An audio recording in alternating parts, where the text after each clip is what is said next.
औज़ुबिल्लाहि मिनश्शैतानिर्रजीम बिस्मिल्लाहिर्रहमानिर्रहीम। आज की इस तकरीब के सदर आली वक़ार सूफ़ी सैयद इज़हार अली साहब, सज्जादा नशीन खानकाह शाह अब्दुर रहमान चिश्ती अब्बासीउल अलवी तीरगांव, आज की इस तकरीब के मेहमानाने ज़ी वक़ार में मेहमान अव्वल डॉक्टर सैयद आसिफ अली साहब, दूसरे मेहमान ज़ी वक़ार में शहर बाराबंकी की बड़ी मुतहर्रिक समाजी और शख्सियत मोहतरम जनाब तारिक जिलानी साहब, और आज के इस मुशायरे के जो नाज़िम हैं मोहतरम जनाब आसिम काकोरवी साहब, हमारे बरादर कबीर राज कर्मचारी संयुक्त परिषद के सदर जनाब हसीब अहमद साहब, दूसरे बरादर कबीर जनाब मोहम्मद मुस्तफ़ा खान साहब, विकास भवन कर्मचारी परिषद के सदर। इसके अलावा माननीय पूर्व कैबिनेट मंत्री अरविंद सिंह गोप जी के PRO जनाब हशमत अली गुड्डू साहब, शहाब आलम साहब, हमारे मस्जिद के इमाम कमर अहमद साहब, शोराए चौधरी शुएब साहब, जो बाराबंकी की तमाम अदबी महफिलों में तशरीफ़ रख करके उस तमाम शोराए कराम की हौसला अफजाई फरमाते रहते हैं। चौधरी शुएब अहमद साहब, शहर बाराबंकी की बहुत ही मारूफ और मुनफरिद लबो लहजे के शायर जनाब शुएब अनवर साहब, लखनऊ से एक बहुत ही मोहतरम नाम जनाब शकील ग्याबी साहब, मोहतरम जनाब रिजवान फारूकी साहब, ज़ुबैर अंसारी साहब, मुख्तार फारूकी साहब, और सदर जमहूरिया अवार्ड याफ्ता जनाब अदील मंसूरी साहब, सरवर किंतूरी साहब, और रुदौली से हमारे बीच में तशरीफ़ लाए हैं जनाब मुजीब रुदौली साहब, और एक दबिस्तान लखनऊ के एक अहम नाम जनाब सलीम ताबिश साहब, एक और बाराबंकी का नाम जिसने बाराबंकी को पूरा उत्तर प्रदेश नहीं, पूरा हिंदुस्तान नहीं बल्कि हिंदुस्तान के बाहर मुतारिफ कराने में अपना अहम रोल अदा कर रहे हैं जनाब फैज़ कुमार साहब। दूसरे एक और नौजवान शायर तमाम बज़मों से वाबस्ता जनाब इरशाद बाराबंकी साहब। मैं इन तमाम शायरों का, मेहमानों का अपने घर की तरफ से, अपने ख़ानदान की तरफ से, तमाम दोस्तों की तरफ से उनका इस्तकबाल करते हैं, उनका खैर मकदम करते हैं। ये प्रोग्राम 24वां उर्स है। इसके पहले ये बहुत ही मुख्तसर तरीके से ये प्रोग्राम होता था, लेकिन गुज़िश्ता 3 सालों से ये प्रोग्राम अपनी नवियत धीरे धीरे ये तब्दील कर रहा है, और धीरे धीरे शुरका की भी तादाद इसमें बढ़ रही है। यकीनन इसमें हमारे दोस्तों का ताउन है, हमारे बुजुर्गों की दुआएं शामिल हैं, और साहब आस्ताना का फैज़ है। क्योंकि इस तरह के प्रोग्राम जहाँ से वाबस्ता होते हैं, जहाँ से मुंसलिक होते हैं, अगर उनका फैज़ शामिल न हो तो इसको मुनक्किद कराना किसी आम इंसान के बस की बात नहीं है। बहरहाल वो इरादा करता है, अल्लाह ताला की मदद मिलती है, उनके बुजुर्गों की दुआएं शामिल होती हैं, और इस तरह की महफिलें आरास्ता होती हैं। चूँकि आज की महफिल का ताल्लुक एक सूफ़ी से है, एक बुजुर्ग से है, इसलिए जैसा कि हुजैल भाई ने कहा कि कुछ तारुफ के तौर पे कुछ गुफ्तगू की जाए, तो इस सिलसिले में मेरा कहना यह है, और मैंने जहाँ तक पढ़ा है कि जो बुजुर्गी होती है, जब विलायत होती है, उसकी बहुत तरह किस्में होती हैं। कामिल हयात, कामिल ममात, कामिल बिज़्ज़ात, इस 3 कैटेगरी बताई गई है। कामिल हयात वो कि जिसकी ज़िंदगी में शोहरत होती है, लेकिन उसके इंतकाल के बाद, उसका पर्दा करने के बाद लोग उसको भूल जाते हैं। एक होता है कामिल ममात, जिसको हयात में लोग नहीं जानते हैं, लेकिन मरने के बाद, उसके इंतकाल के बाद, उसके पर्दा करने के बाद उसकी शोहरतें इस तरह बढ़ती हैं कि लोग बहुत तेज़ी से उससे वाकिफ़ हो जाते हैं। तीसरा नाम है कामिल हयात बिज़्ज़ात, वो बुजुर्ग जो जिसकी मकबूलियत या जिसका फैज़ उसकी ज़िंदगी में भी जारी रहे और उसके पर्दा करने की भी बात जारी रहे, तो वो होता है बिज़्ज़ात। कामिल हयात, कामिल मवात, कामिल बिज़्ज़ात, तो कामिल बिज़्ज़ात होता है। अल्लाह ताला इस निज़ाम को चलाने के लिए बुजुर्गों की कैटेगरी को दो हिस्सों में तकसीम किया है। एक कुतुबुल औताद, दूसरा कुतुबुल इरशाद। एक खालिक के लिए होता है और दूसरा मखलूक के लिए होता है। जो सिर्फ खालिक के लिए होता है, अक्सर ये देखा गया है कि उसके ऊपर जुनूनी कैफियत तारीफ होती है, वो मजजूब की कैफियत में होता है और उसका आवाम से कोई ताल्लुक नहीं होता है। वो तन्हाई को पसंद करता है, वो जंगलों में रहना पसंद करता है, वो बियाबानों में पसंद रहना पसंद करता है, वो पब्लिक से दूर भागता है, पब्लिक के बिल्कुल पसंद नहीं करता है, क्योंकि उसके जिम्मे बातनी निज़ाम होता है। और जो कुतुबुल इरशाद होता है या जो खालिक मखलूक के लिए होता है, उसके जिम्मे दोनों काम होते हैं। तबलीग व इरशाद का भी काम होता है, इरशाद का भी काम होता है, और जो बातनी उसको ड्यूटी मिलती है उसका भी काम होता है। अब सवाल ये उठता है कि हम बैत किससे हों। आमतौर से ये सवाल उठाया जाता है कि उससे बैत होइए जो शरीयत मुतहरा का पाबंद हो और बिल्कुल शरीयत के हिसाब से जो अपनी ज़िंदगी बसर करता हो। मेरा भी मानना यह है कि जिस बुजुर्ग के जिम्मे कुतुबुल इरशाद का मर्तबा जिसका हो, जिसके जिम्मे तबलीग व इरशाद का काम हो, उसको शरीयत की पासदारी बहुत ज़रूरी है। अगर वो शरीयत की पासदारी नहीं करेगा तो यकीनन उसके जो मुरीद होंगे वो गुमराह हो जाएंगे। और ये कैफियत इधर 150-200 सालों में पैदा हुई। इसके पहले आप ख्वाजा मोइनुद्दीन चिश्ती को ले लीजिए, शेख अब्दुल कादिर जिलानी को ले लीजिए, महबूब इलाही नियामुद्दीन औलिया को ले लीजिए, बाबा फरीद को ले लीजिए, जितने भी बड़े बड़े बुजुर्ग हुए हैं, उन लोगों ने शरीयत को, दामन को बहुत ही मजबूती से पकड़ रखा है।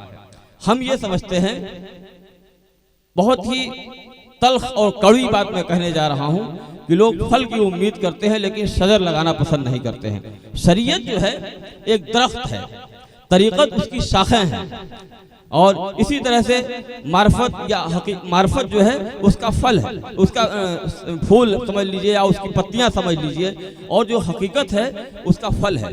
अगर आपको फल की तलब है तो आपको पेड़ लगाना पड़ेगा। अगर कोई ये सोच रहा हो कि हमको फल मिल जाए और शजरकारी मुझको न करना पड़े, पेड़ न लगाना पड़े, तो मैं ये समझता हूँ यकीनन गुमराही है उसकी। इसीलिए बुजुर्गों ने कहा है कि अगर कोई आसमान में उड़ रहा हो लेकिन अगर वो शरीयत के दायरे में नहीं है तो उसको बुजुर्ग तस्लीम न किया जाए, जब तक कि वो शरीयत के दायरे में न आ जाए। मखदूम अब्दुल हक साहब का आलम ये था, उनके ऊपर जज्ब और की कैफियत तारी रहती थी, लेकिन वो अपने हुजरे से मस्जिद तक एक रस्सी बंधवा दिए थे कि जब नमाज का वक्त हो तो मैं उस रस्सी के सहारे मस्जिद तक पहुंच जाऊं। ऐसा ना हो कहीं जज्ब के आलम में मैं मस्जिद का रास्ता भूल करके किसी दूसरे तरफ चला जाऊं। इसी तरह से आप जैसे घी ले लीजिए, मक्खन ले लीजिए, ये कहां से आता है? अगर दूध न हो तो आपको दही मैसर होगा, अगर दूध न हो तो आपको घी मिलेगा, आपको मक्खन मिलेगा। तो कुछ लोग इस समाज में, इस माशरे में मक्खन की तलब तो रखते हैं, घी की तलब तो रखते हैं, लेकिन वो दूध कहाँ से आएगा इसका इंतजाम करना नहीं चाहते हैं। सिर्फ नजराना लेना या हाथ पैर चुमवाना ये तसव्वुफ नहीं है।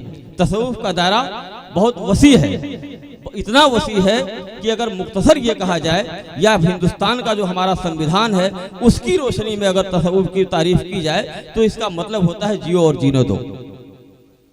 एक लाइन में अगर कहा जाए तो इसका मतलब है कि जियो और जीने दो। और अल मुख्तसर ये कहा जाए कि वो तमाम काम जिनका ताल्लुक इंसान की फलाहो बहबूद से है, वो तमाम काम तसव्वुफ के ज़ुमरे में आते हैं। वैसे इसकी इस्तिलाह में अगर तसव्वुफ की गुफ्तगू की जाए तो बहुत लंबी गुफ्तगू हो जाएगी। कुल मिलाकर के जिगर मुरादाबादी ने जो कहा था कि उनका मेरा पैगाम, उनका जो फ़र्ज है वो अहले सियासत जाने, मेरा पैगाम मोहब्बत है जहाँ तक पहुँचे। इसका बुनियादी पैगाम जो तसव्वुफ का है वो मोहब्बत है, और वो उस तरह की मोहब्बत जिसमें न कोई ज़ात का कैद है, न किसी बिरादरी का कैद है, न किसी धर्म का कैद है, न किसी कबीले का कैद है। मोहब्बत आम तौर से एक तरफ से सबसे की जाए बिला तफरीक़े मज़हब व मिल्लत। इसीलिए आपने देखा होगा कि सूफिया के यहाँ आपको हिंदू भी मिलेंगे, आपको ईसाई भी मिलेंगे, आपको क्रिश्चियन भी मिलेंगे, आपको बुद्धिस्ट भी मिल जाएंगे, आपको अंग्रेज भी मिल जाएंगे। दुनिया के मुख्तलिफ मज़हब के मानने वाले आपको सूफिया के दरबार में मिल जाएंगे, इसलिए कि वो कोई अपनी शर्त उनके ऊपर आयत नहीं करते हैं। सिर्फ उनका एक पैगाम होता है, खुदा पे भरोसा रखो, इंसान से मोहब्बत करो और उसकी वहदानियत को तस्लीम करो। और आप देखिए, अगर भले हो सकता है किसी मौलवी को ये बात बुरी लग जाए, लेकिन मैं अगर तसूफी की जबान में अगर ये कहना चाहूँ, जैसे मान लीजिए लखनऊ है, एक मरकज है, तो ऐसा तो है नहीं कि कोई आदमी अगर बाराबंकी से जा रहा है तभी वो लखनऊ पहुंचेगा। अगर कोई सीतापुर से आ रहा है वो भी लखनऊ पहुंचेगा, जो हरदोई से आ रहा है वो भी लखनऊ पहुंचेगा, जो कानपुर से आ रहा है वो भी। तो ये तरीक़े हैं, ये जो या फिरके कह लीजिए या जो तरीक़े राइज हैं, ये सब एक रास्ते हैं। सिर्फ सबका मकसद, सबका उद्देश्य एक है, वो एक है अपनी नजात के लिए अल्लाह की मारिफत हासिल करना। सिर्फ मकसद ये है। आपके रास्ते अलग हो सकते हैं, लेकिन आपको पहुंचना वही है। यही सूफिया का मेन पैगाम है। दूसरे इस्तिलाही लफ्ज़ों में तो बहुत तफसील से गुफ्तगू के लिए बहुत दरकार वक्त चाहिए। इसके लिए असल जो सूफिया तसव्वुफ का जो मामला है वो ये है तज़किये नफ्स से, कल्ब की सफाई। अगर इंसान की कल्ब साफ नहीं है तो यकीनन वो न सूफी हो सकता है, न बुजुर्ग हो सकता है। और असल सूफी वो है कि अगर कोई पानी पी के भी अगर उसको गाली दे तो सब्र और ज़ब्त के साथ उसको बर्दाश्त कर ले। उसके दिल में, उसके दिमाग में किसी तरह का फितना, किसी तरह का फसाद, किसी तरह का तअस्सुब, किसी तरह का ऊंच नीच ये नहीं होना चाहिए। वही असल फकीर है। अगर ये नहीं है तो उसके अंदर ये समझ लीजिए वो सूफी नहीं है, वो समाज को सिर्फ धोखा देने का काम कर रहा है। ये उसके अंदर होना चाहिए। अगर नहीं है तो मैं तो उसको सूफी नहीं मानता हूं। अगर उसका कल्ब साफ नहीं, उसका जहन साफ नहीं, उसका दिल साफ नहीं है।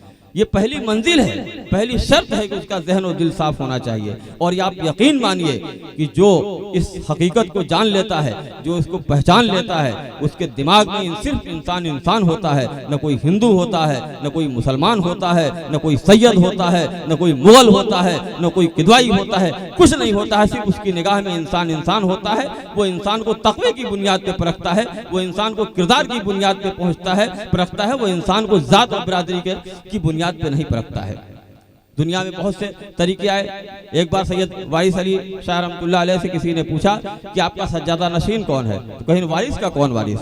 वारिस का कोई वारिस नहीं है। आप देखिए, ये वारसी सिलसिले से मेरे दादा मंसूब थे। मेरा भी पहला जो ताल्लुक़ है वो वारसी सिलसिले से है, क्योंकि हम लोग बैत हुए थे हाजी आलमीन शाह वारसी नेकराही शरीफ सुल्तानपुर से, और हाजी नेकराही आलमीन शाह वारसी बैत से दादा सिद्दीक शाह वारसी अमेठी सुल्तानपुर से, और दादा सिद्दीक शाह वारसी हज़रत वारिस पाक के दस्ते मुबारक में बैत थे। ये सिलसिला जो जाता है हमारा वो हज़रत वारिस पाक तक जाता है। और ये पहला सिलसिला आपको मिलेगा इधर सदियों में। आप देखिए कि यहाँ पे जुलाहे, बहने, कबड़िए, नाई, धोबी, कोई बिरादरी ऐसा नहीं जिस बिरादरी को हज़रत सैयद वारिस पाक रहमतुल्लाह अलैह ने एहराम न दिया हो, उसको बुजुर्गी न अता की हो। ये उनका फैजान था। ये कभी नहीं उन्होंने कहा कि जो है ये सिर्फ सैयदों को मिलेगा, या सिर्फ किदवाइयों के लिए है, या सिर्फ मुगल के लिए है, या सिर्फ पठान के लिए है। फैजुल साहब बहना बिरादरी के थे। एक बार वो सरकार के लिए पानी लेने गए किसी जमींदार के घर पे, तो उन्होंने जब उसमें कुएं में डाला अपना तो आवाज हुई, तो जमींदार साहब ने बहुत बेइज्जत किया उनको, फैजू साहब को। जब बेइज्जत किया तो गए तो पानी लेकर के किनारे बैठ गए। तो कहा फैजू क्या बात है, बहुत उदास नजर आ रहे हो? कहा सरकार अब देवा में नहीं रहेंगे, अब इससे ज्यादा बेइज्जती बर्दाश्त नहीं होगी। कहीं क्या हुआ तो उन्होंने बताया, कहा अगर तुम नहीं रहोगे तो हम भी नहीं रहेंगे।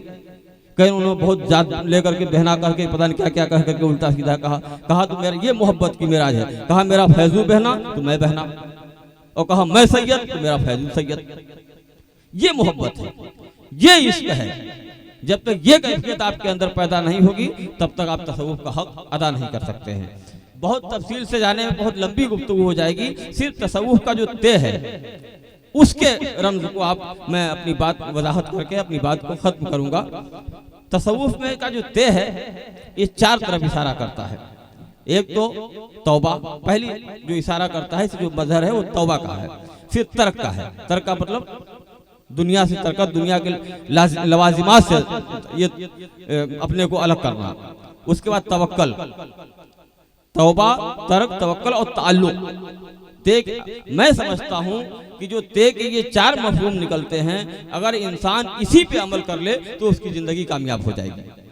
इसी पे अगर वो अमल कर ले तो उसकी जिंदगी कामयाब हो जाएगी। एक बार मैं फिर अपने तमाम साथियों की तरफ से, तमाम दोस्तों की तरफ से, अपने खानदान की तरफ से आप लोगों का इस प्रोग्राम में दिल की गहराइयों से इस्तकबाल करता हूँ, खैर मकदम करता हूँ।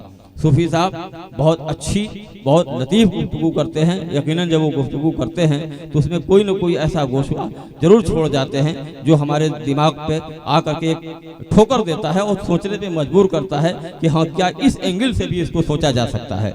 तो मैं बड़े मुअद्दबाना अदब के साथ, एहतराम के साथ सूफी सैयद इजहार अली साहब की खिदमत आलिया में मुल्तमिस हूँ कि इस मौके पर वो भी अपने दुआया कलमात से हम सबको नवाजने की मेहरबानी करें। उसके बाद ये मुशायरा आसिम काकोलवी साहब की निज़ामत में इंशाअल्लाह आगे चले।